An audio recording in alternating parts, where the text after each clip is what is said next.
Thanks very much. So yeah, this is me. And look, you see some of the stuff that's kind of here, DevOps, SRE, cloud engineering. You've probably, quite a lot of you had some of these sort of monikers attached to you as well, or you're in that kind of space. And this is the area I wanted to talk about, because over the last kind of 10 years, quite a lot's changed in this area. And within that, there's kind of some hidden costs or kind of unintended consequences that are starting to show up over time that are quite interesting. So this is the bit we all know, the promise of cloud. You know, the cloud providers handle the security side of things. They help do the heavy lifting on the R&D side so that you can focus on the value. And we've all seen various themes on this type of play.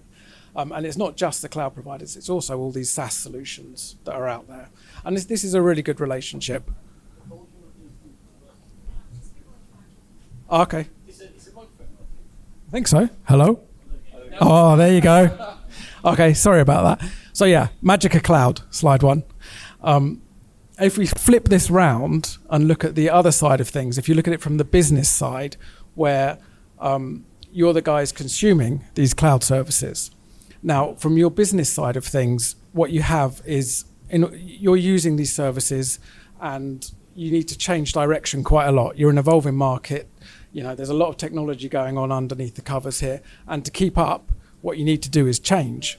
And you'll see this through, within a business, reorganizations, mergers and acquisitions, or just changes in strategy. It happens a lot. And it's good stuff.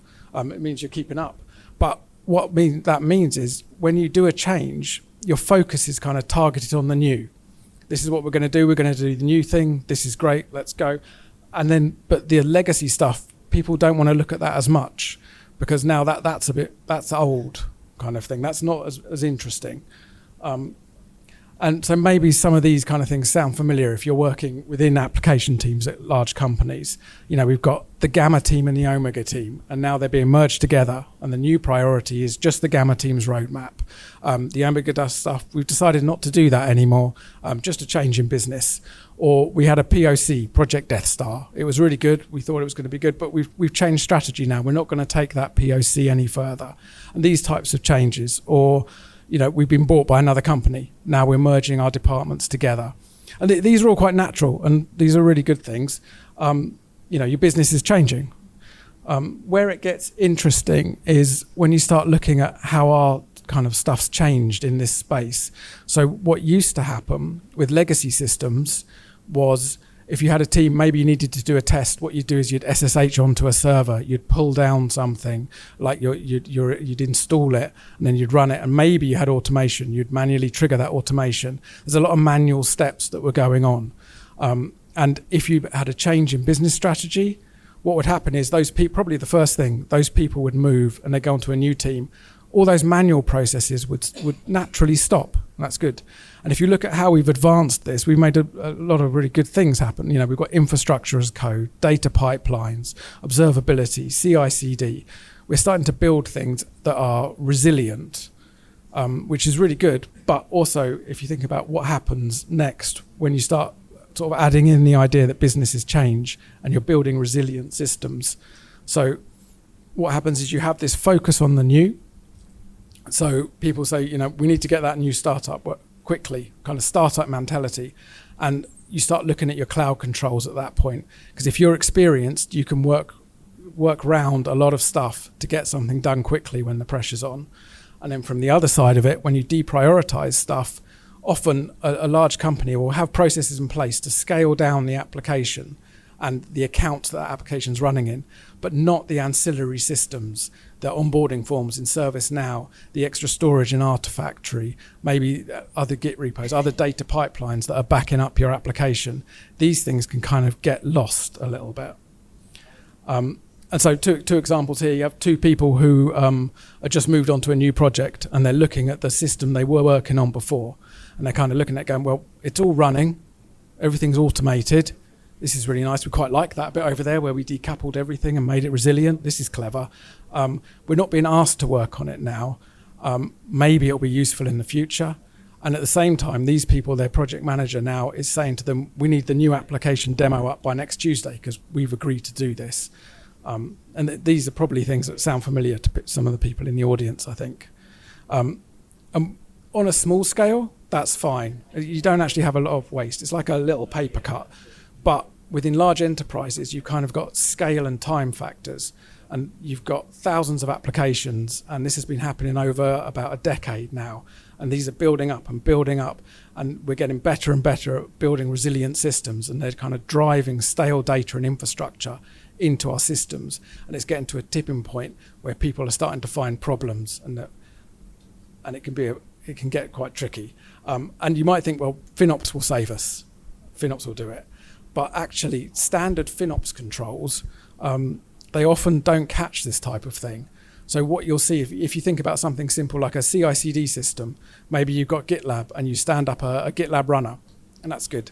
And maybe you've got a good FinOps center of excellence, and they're looking at weekend shutdowns or out-of-hours shutdowns, and they're looking at underutilized EC2 instances, this type of thing.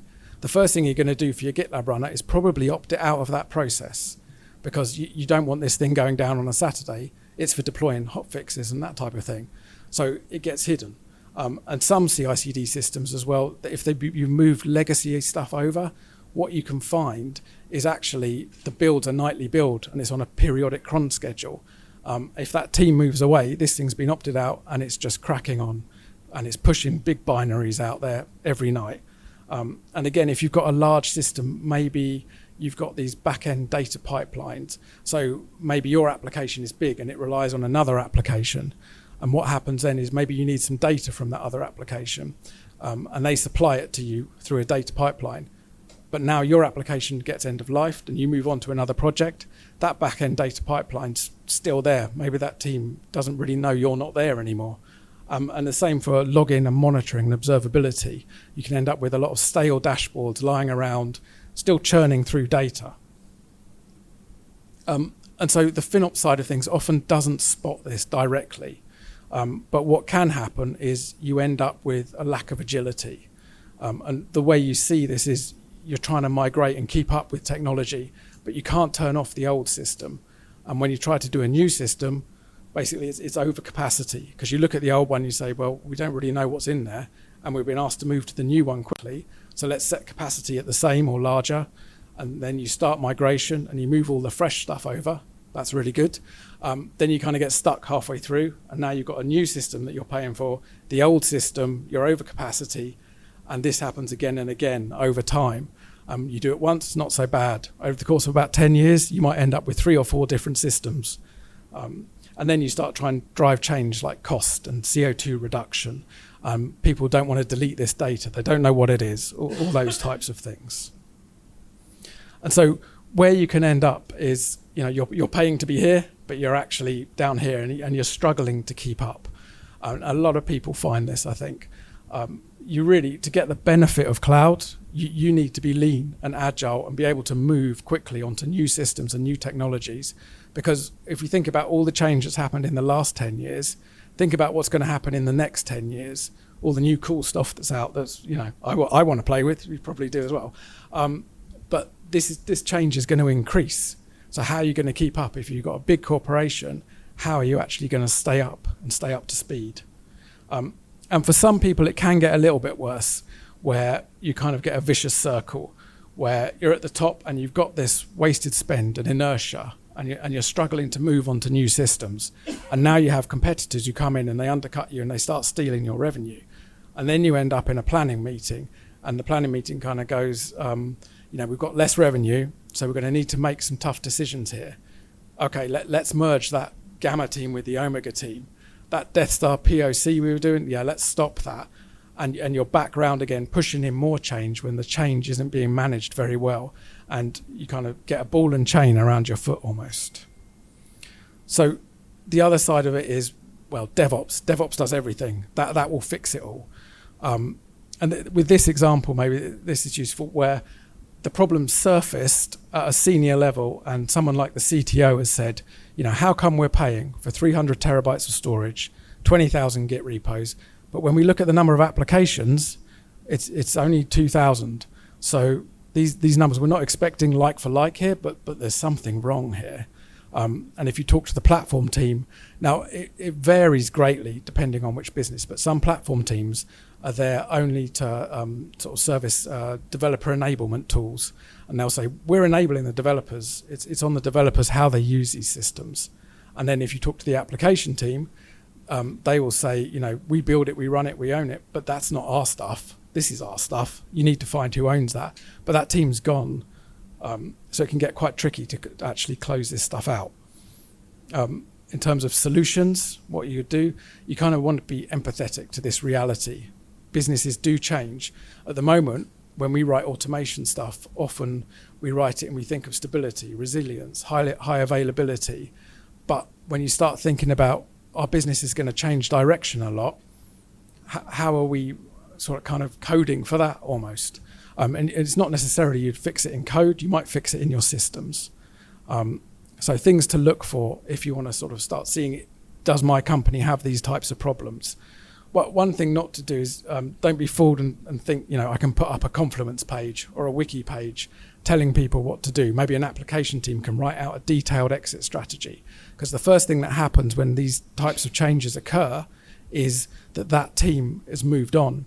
And now there's just a Confluence page out in the wild that no one knows how to run and is probably going to be read in 3 years' time. Rather, just sort of kind of look into your system and see, can you see where these problems might occur? So, you know, do you have weak controls across your software development environment? You might have strong security, but what about all the other things, making sure you stay lean in your environments? You know, are you opinionated about your development environments? Look at your golden source data, because this stuff filters out all across your company, and often there's a lot of junk in there. And then that junk's then kind of replicated out. And if people downstream try and clean it up, it just gets overwritten again, because there's nice automation making sure everything's the golden source. You have data and infrastructure explosions. And these are interesting. It's not so much that you look at your AWS bill and say, well, we're spending a lot on databases. It's more that you're using these ancillary services that don't necessarily charge you directly for the data or the infrastructure. And it might not show up as a monetary cost, but it's a cost in terms of our ability to move onto a new system if we want to. And so you can kind of measure for these types of things. And have a look, if nothing's getting deleted, that's a sure anti-pattern. And another one that's not here is, if you find you've got multiple versions of tools all in the same space, all doing the same thing, something's probably not quite right there. Why would you have that? And if you do find a big problem, a good way to look at it in terms of targeting it is you can have like a cross-functional team. So you have someone from business to help fund the initiative, show the value, get stakeholder buy-in, and then you kind of cross DevOps and FinOps capabilities, I suppose. What you want is people with knowledge of the systems, these Artifactories and ServiceNow and all these types of extra bits that you're adding onto your system.